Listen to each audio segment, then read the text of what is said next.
Good day and welcome back to another Dbz Dokkan battle video. In this video we are going to take a look at the 40th World Tournament. So previously I've done a video on the 39th World Tournament. I've also done an ultimate guide to the World Tournament. I've done videos on the improvement of the World Tournament. You can see the guide video and the preparation video in the top right hand corner. But every World Tournament I show, or I have planned on showing, some updates to a free-to-play team that a lot of players can utilize to try and get the highest score they need in the World Tournament. I'll also talk about how many World Tournaments you need to complete to get X rewards, and we'll also talk about just some tips and tricks that players may not be able to highlight. The nice thing is that now they have a little infograph, as you saw there on my screen, showing you kind of what's happening in the World Tournament. The rest remains the same, missions are the same, ranking rewards are the same, etc. And as you can see, the World Tournament's just started. So you have to start at the highest difficulty, generally the best place to start, because unlocking the difficulties is the slowest and most tedious part of the grind. In terms of free-to-play team builds, so we'll show the free-to-play team that I utilized last time, and then I'll just talk about what amendments you can make to it, and who you should put in and why you should put certain units in. So last time, in terms of the free-to-play team build, the best lead or the easiest lead you're going to be able to get is more than likely still and always will be the Prime Battle Freezer.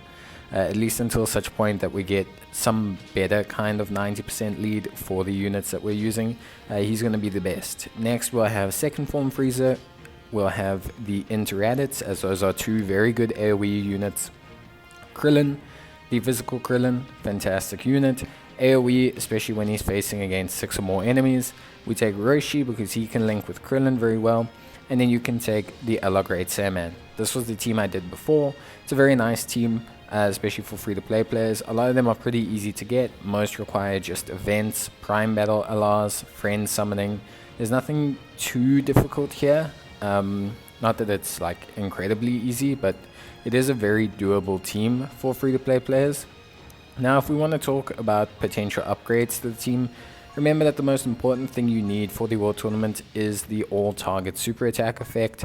So that's going to be the ability you really need to highlight when you're building teams. As you can see, we include all 3 free-to-play units that have an all-target super attack in this team, which is why it's a very good free-to-play team build.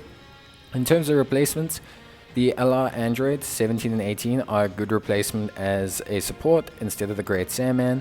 They're also a very good replacement as the lead, as they also have an 80% lead. They are a lot harder to get than Prime Battle Freezer, but they are a good enough option for you to run. So if you see here, we can kind of slot them in. In terms of items, the items are always going to be the same for me.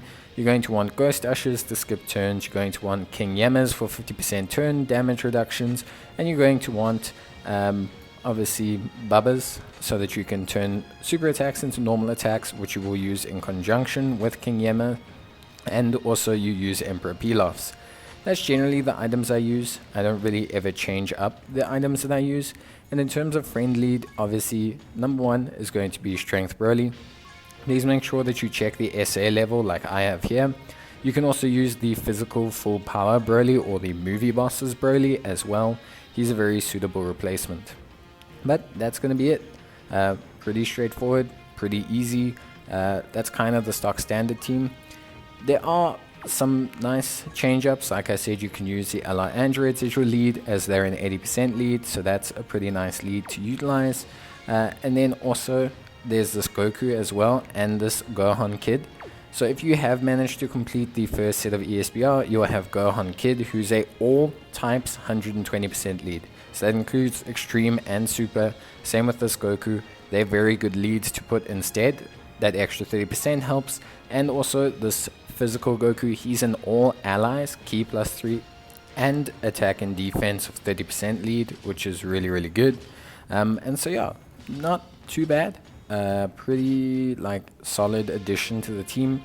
Don't really think there's anything else that is needed. If you're running the Gohan, taking the Goku's a really good call, because if they do end up in the same turn, Gohan does have some damage reduction, which is quite helpful because units can start to hit really hard after you push past about difficulty 10. It's not like they hit super hard, but if you get supered, you're probably gonna die, which is why we take Baba units. It's why, Baba items. It's why we take Pilaf items and why we take King Yemas. So yeah, in terms of how many world tournaments you need to complete, so we'll discuss that just now when we take a look at points and rankings. But just to preface it, it's going to take you about 10 to 12 attempts just to get to the max level difficulty and to get to your first decent threshold. After that point, you get around about roughly 850 to 950,000 per run, depending on bonuses. If you get a lot of bonus teams that you face, you can score over 1 million per run, but generally speaking, you sit at about 900,000. So keep that information in mind, because you will need it when we look at everything else. I start to use items generally from around about the halfway point in terms of difficulty. I like to play it safe because there are missions and challenges for winning 20 wins in a row, and I just feel like getting reset is just kind of pointless, especially when you consider the amount of effort it takes to get through certain things. I just feel like it's not necessary to have these kind of issues, if that makes sense. There's no point dropping your streak. The streak bonus isn't worth that much, but it's more restarting the 20 wins in a row mission just feels unnecessary. Other than that, the world tournament, you can follow everything from my guides that I have up on it. There's a lot more tips and tricks there, how to get certain sport items, how certain things work. I do a full rundown and explanation. For me, for the 40th World Tournament, it's pretty much the exact same as always. They are finally possibly looking at revamping it, or at least they're asking in surveys about revamping it, and I think it's definitely an event that needs to be revamped. It's really not something that I feel is fun to play in any way, shape or form. If you do want to farm the World Tournament, you will get up to 50 stones. So you will get quite a lot of stones from this event. It does drop a lot of dragon stones, so it is worthwhile, but it doesn't necessarily mean that it's a lot of fun. Doesn't mean that it's something a lot of people will want to undergo to get those stones and to just get the rewards. So I just showed the first stage, and I showed the full thing last time on the stage, on the final difficulty. I don't feel it's necessary. I will personally vouch that the team does work up till that stage. I don't really think there's a point in showcasing it. If you are having issues, please just remember to use your items correctly. I do demo how to use them in a lot of my videos as well. When we talk about how many world tournaments you need to do, my general metric is to get to 23 million. So I like to get to 23 million as kind of my minimum score line that I like to get. That's where you get one copy of the world tournament unit, which is always pretty nice. Usually also always guarantees me top 150 local, a decent enough ranking overall. And along the way to 23 million, you will also hit your 20 wins in a row and your 20 wins in total. So if you aim for the 23 million mark, you should get there. In terms of how many you need to run, it's usually about 32 to 34 depending on bonuses. So you need to win the world tournament 34 times, which in case you didn't know, it's 50 stamina per world tournament. So we're looking at pretty close to 1,700 stamina or so, which means you'd have to refill a 250 stamina bar quite a few times. That's obviously for experienced players. Luckily meat does help with that, but if you need to use stones, it is still actually worth it profit wise. You will make more stones than you'll spend.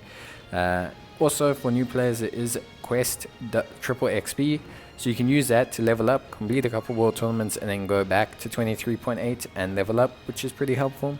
And yeah, that's pretty much it. So I aim usually for 32 to 34.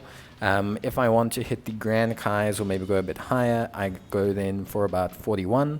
And then obviously if I want to go even further, I go plus 50. But that's going to be it from me pretty much. Please also make sure that you guys do your daily mission. So World Tournament stage clears, for some strange reason, do not count for your 1 stone daily mission for 3 stages cleared. So just find 3 of the cheapest stamina stages and clear them so that you can obviously get your rewards from doing the World Tournament. There's also a whole bunch of category challenges, mainly for World Tournament units, Worldwide Chaos units, and Future Saga units. So if you want to get some extra medals, you can do that. Otherwise, there are some other tips you can follow in my other videos. But that's going to be it from me, guys. I hope you enjoyed the video. If you did, leave a like on it, or otherwise leave a comment and I'll try and reply back.